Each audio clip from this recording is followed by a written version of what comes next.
¿Qué tal? ¿Cómo les va? ¿Qué dicen? Bienvenidos. Muy buenas noches. Qué enorme apertura. ¿Cuántos temas? Nos vamos a meter lleno en un ratito con Débora a la mesa, con Pablo Fernández Blanco, Alejandro Cancelare, con Lourdes Marchese, en todo el capítulo que tiene que ver efectivamente con Aerolíneas Argentinas y básicamente con la decisión del gobierno de desregular el servicio de rampas, todo lo que pasó con Intercargo en las últimas horas, la denuncia que Patricia Bullrich confirmaba y confirmó en conferencia de prensa, y todo lo que el gobierno está tejiendo en torno a la situación de Aerolíneas Argentinas y el futuro de la principal empresa de bandera en materia aerocomercial en el país.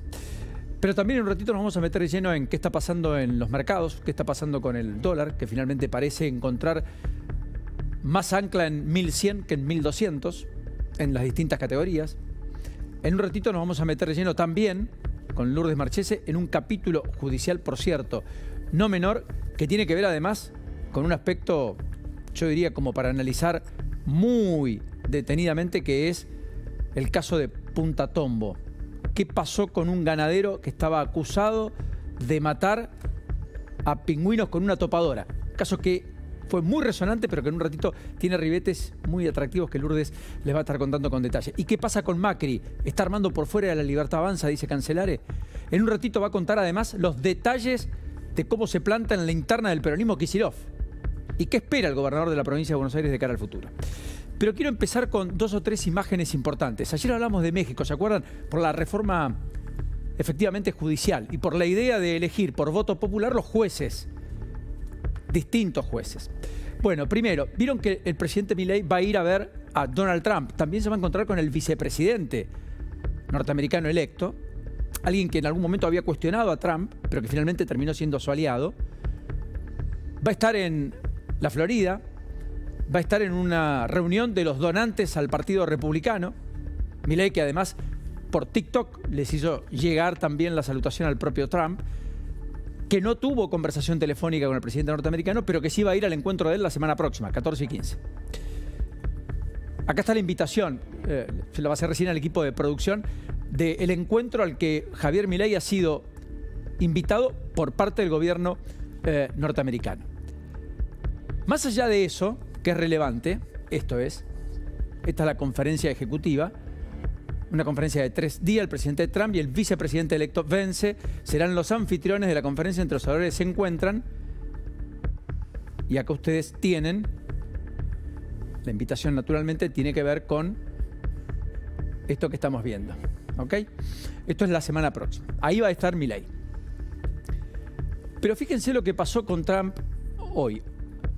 Llamó a una de las adversarias ideológicas más importantes. Justamente hablando de México, me refiero a la presidenta Sheinbaum, a quien saludó y ella misma publicó en Twitter o en X. Tuvimos una llamada muy cordial con el presidente electo en la que hablamos de la buena relación que habrá entre México y Estados Unidos. Claudia Sheinbaum,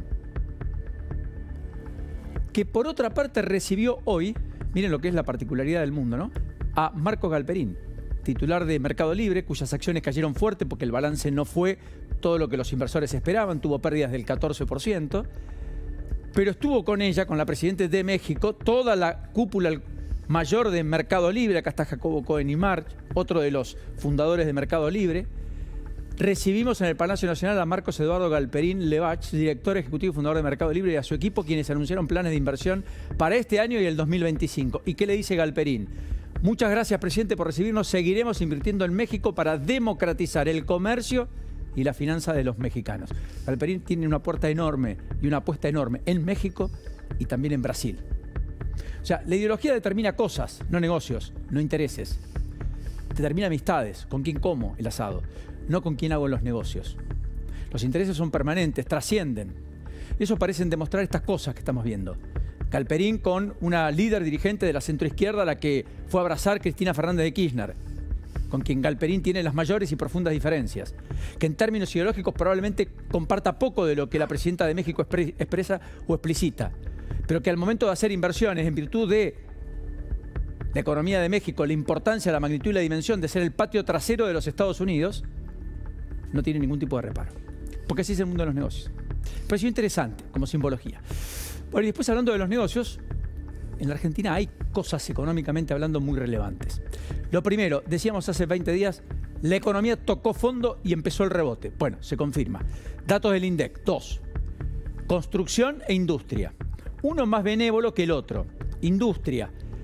Quinto mes consecutivo, dijo Caputo, el ministro de Economía, de la tendencia ciclo al alza. Tercer mes consecutivo de crecimiento en términos intermensuales, es decir, en septiembre creció respecto a agosto había crecido respecto a julio, julio respecto a junio. O sea que en junio encontró el piso. La industria. Por supuesto dispar, no todo es igual. El crecimiento tampoco es rutilante, ni mucho menos, pero ya es una tendencia que empieza a ser muy relevante. Efectivamente, la industria ha tenido en los primeros meses del año una caída en los primeros 9 meses que todavía es relevante, pero que empieza a ser recortada. Y la construcción, que era el sector que la corre más de atrás, tuvo un rebote el último mes del 2,4% respecto a agosto, que había caído respecto a julio. La construcción es lo último que parece remontar porque además, con la obra pública en baja, casi paralizada, salvo excepciones, efectivamente los despachos de cemento inclusive cayeron en el mes de septiembre respecto a agosto. Así todo en el sector privado empieza a haber una ventana de oportunidades a propósito del volver del crédito. Entonces, si la gente tiene crédito, compra un departamento, lo paga de cara al futuro. Construcción, miremos lo que pasa en términos interanuales de todas maneras, porque la construcción está 24,8 abajo. Esto es lo que no hay que perder de vista. Prácticamente 1 de cada 4 metros cuadrados que se construían imaginariamente hace un año, dejaron de ser construidos. Es un palazo. Hubo 100.000 desocupados formales de la construcción en el primer semestre. Esa tendencia, Julio Cordero, el secretario de Empleo de la Nación, dijo que eventualmente concluyó, la de la caída, que empezó a revertirse y que efectivamente empezó otra vez a crearse empleo formal, que había caído fuerte, no solo en la construcción, sino en otros rubros. El empleo que en buena medida había crecido es el de los cuentapropistas, los famosos monotributistas. De hecho, se destruyeron 140.000 empleos y se crearon 130.000 monotributistas, que en realidad son los que la pelean, que no tienen un régimen asegurado, ni tampoco permanente. Así que yo creo que esto engloba un poco lo que está pasando en términos económicos y en términos políticos. Porque en la fortaleza de una inflación que se desacelera, en un ratito con Pablo hablamos del indicador de la ciudad, que dio apenas por arriba del 3%, lo que presagia que efectivamente en octubre la inflación nacional, cuando la semana que viene se anuncie, va a estar por debajo del 3%. Va a empezar con 2%. Esa merma de la inflación con el anclaje cambiario, es decir, un dólar que no solo no se mueve, no solo no sube, sino que además se retrasa, fija y ancla expectativas. Y por lo tanto ordena la macro. Y por lo tanto, bajando las tasas, mejora los créditos. Y en consecuencia cambia el humor.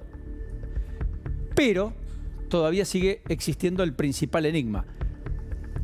¿Cuál va a ser la conducción política del gobierno del proceso hasta las elecciones de medio término?